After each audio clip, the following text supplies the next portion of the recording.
Hello guys, welcome back to one more long video. పీతలు అంటే ఇష్టం లేని వాళ్ళు ఎవరు ఉంటారండి? అందులోని పీతల పులుసు అంటే ఎంతమందికి ఇష్టమో కామెంట్ చేయండి. ఇప్పుడు చూపించే పీతల పులుసు మా స్టైల్. మరి మా స్టైల్ పీతల పులుసు మీరు కూడా ట్రై చేసి చూడండి. టేస్ట్ అయితే నెక్స్ట్ లెవెల్. ఇప్పుడు ఎలా చేయాలో చూద్దాం. ఫస్ట్ పీతల్ని కాళ్ళు అవి కట్ చేసుకోవాలి. అందులో ఎగ్స్ని సెపరేట్ చేసుకోవాలి. తర్వాత దీన్ని కొంచెం ఉప్పు పెరుగు వేసి బాగా క్లీన్ చేసుకోవాలి. ఇప్పుడు పీతల్ని ఒక బౌల్లోకి, అలానే ఎగ్స్ని ఒక బౌల్లోకి వేసుకోండి. ఇప్పుడు మనం పులుసు కోసం చింతపండు వాటర్ వేసి నానబెట్టుకోవాలి. పక్కన పెట్టుకున్నాక ఒక 5 minutes తర్వాత ఒక మిక్సర్లో వేసుకుని బ్లెండ్ చేసుకోండి. లైట్గా వాటర్ వేసుకుని స్ట్రైనర్లో వేసి గుజ్జుని సపరేట్ చేసుకోండి.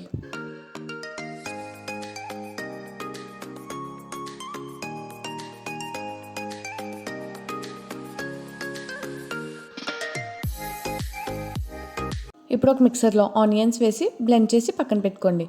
పులుసు కోసం ఆనియన్ పేస్ట్, అలానే బెండకాయ ముక్కలు, వంకాయ ముక్కలు, మామిడికాయ ముక్కలు, టమాటా ముక్కలు, పచ్చిమిర్చి, కొత్తిమీర రెడీ చేసుకోవాలి. ఇప్పుడు మసాలా కోసం ఒక మిక్సర్లో కొంచెం జీడిపప్పు, ధనియాలు, గసగసాలు, జీలకర్ర, కొన్ని టమాటా ముక్కలు వేసి స్మూత్గా బ్లెండ్ చేసుకోవాలి. తర్వాత ఒక కడాయిలో ఆయిల్ వేసి ఆయిల్ హీట్ అయ్యాక ఆనియన్ పేస్ట్, అలానే పచ్చిమిర్చి వేసి లైట్గా ఫ్రై చేసుకోండి.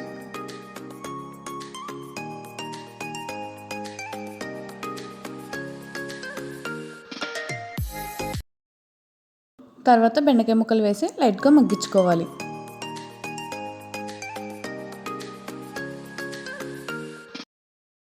తర్వాత టమాటా ముక్కలు వేసి కాసేపు మగ్గనివ్వాలి.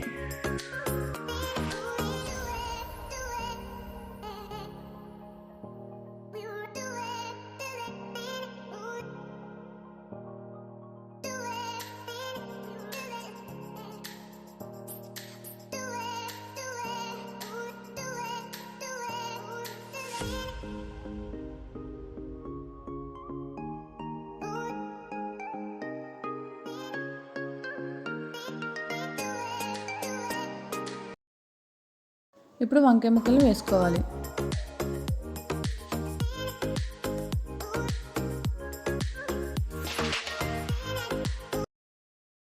ఒకసారి మిక్స్ చేసుకోవాలి.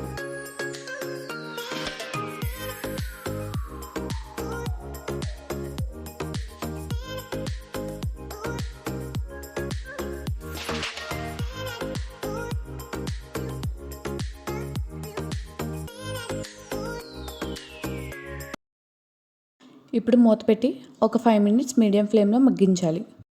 ఇప్పుడు మనం శుభ్రం చేసుకున్న పీతల్ని వేసుకుని అడ్జస్ట్ చేసుకుంటూ పెట్టుకోవాలి.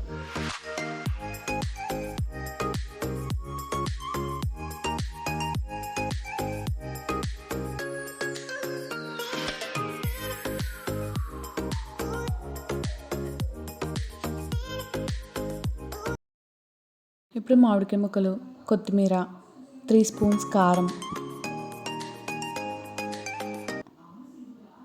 అలానే మీ టేస్ట్కి సరిపడా సాల్ట్, 1/2 spoon పసుపు వేసి మనం ప్రిపేర్ చేసుకున్న చింతపండు రసాన్ని వేసుకోవాలి.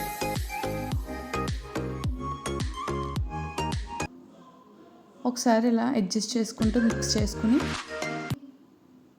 వాటర్ వేసుకోవాలి.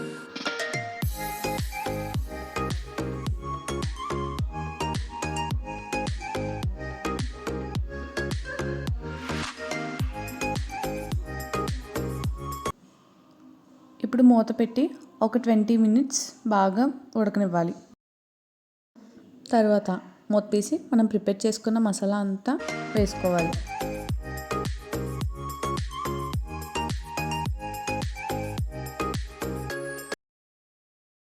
ఇదేంటి ఇక్కడ ఏదో ఉంది అనుకుంటున్నారా? ఏం కాదండి, అది పీత గుడ్లు ఉంటాయి కదా, అవి ఒక క్లాత్లో వేసి ముడి వేసుకుని ఉడుకుతున్నప్పుడు మధ్యలో వేసుకోవాలి. అప్పుడు ఎగ్స్ అనేవి కర్రీ అంతా కలిసిపోకుండా ఉంటాయి. ఇప్పుడు మూత పెట్టుకుని ఒక 5 minutes ఉడికించుకోవాలి. మసాలా వేసాం కదా, అందుకని ఆ మసాలా మొత్తం పులుసుకి బాగా పట్టేదాకా ఉడికించుకోవాలి.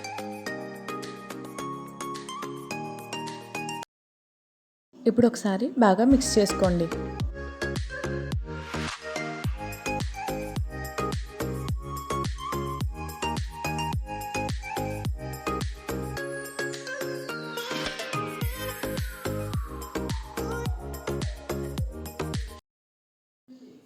ఇప్పుడు ఇందులో కొత్తిమీర వేసి స్టవ్ ఆఫ్ చేసుకుని మనం దీన్ని సర్వింగ్ బౌల్లోకి సర్వ్ చేసుకుంటే ఎంతో టేస్టీ అయిన పీతల పులుసు రెడీ.